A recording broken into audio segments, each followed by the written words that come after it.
Salut tout le monde, j'espère que vous allez bien, car aujourd'hui on se retrouve pour une nouvelle vidéo qui concernera les nébuleuses. À savoir, une nébuleuse est composée de gaz et de poussière interstellaire. Les nébuleuses vont jouer un rôle clé dans la formation des étoiles, qui peuvent prendre d'impressionnantes formes et de couleurs. En première position, nous avons la nébuleuse de l'Aigle. Cette masse est située dans la constellation du Serpent, qui est connue pour être une pouponnière d'étoiles, et beaucoup d'entre elles vont naître ici.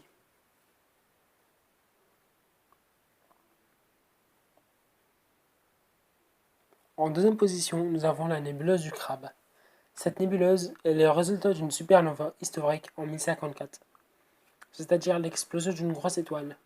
En son centre, un pulsar tourne à raison de 30 fois par seconde et rayonne 200 000 fois plus que le Soleil.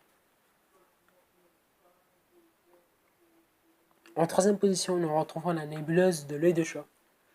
Située dans la constellation du Dragon, cette nébuleuse est âgée d'environ 1000 ans.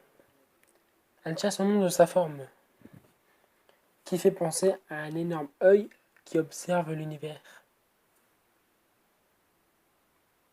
En quatrième position, nous avons la nébuleuse du Papillon.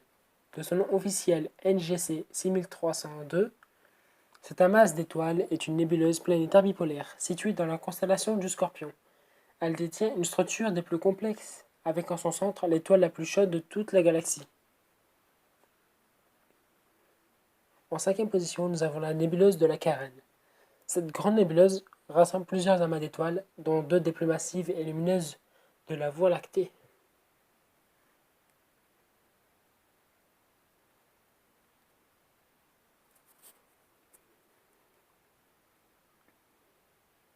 En sixième position, nous retrouvons la nébuleuse de l'Altaire.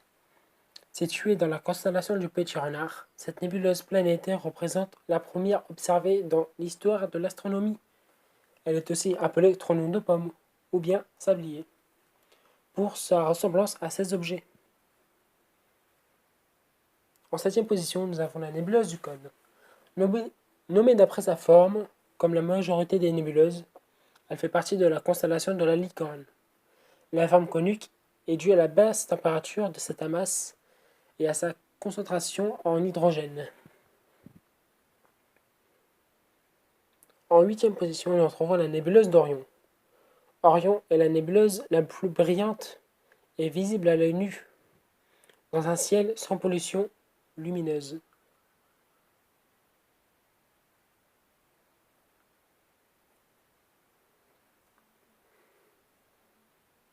En neuvième position, nous retrouvons la nébuleuse du Boomerang. Elle se situe dans la constellation du Centaure. Elle constitue l'endroit connu le plus froid avec une température de 1 Kelvin.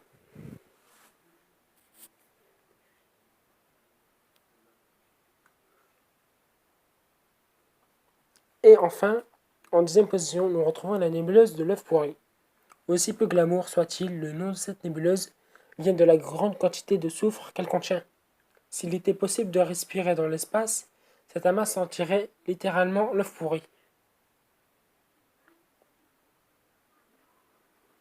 Merci d'avoir regardé cette vidéo. N'hésitez pas à liker, à partager sur les réseaux sociaux, à laisser un commentaire. Merci bien. Au revoir.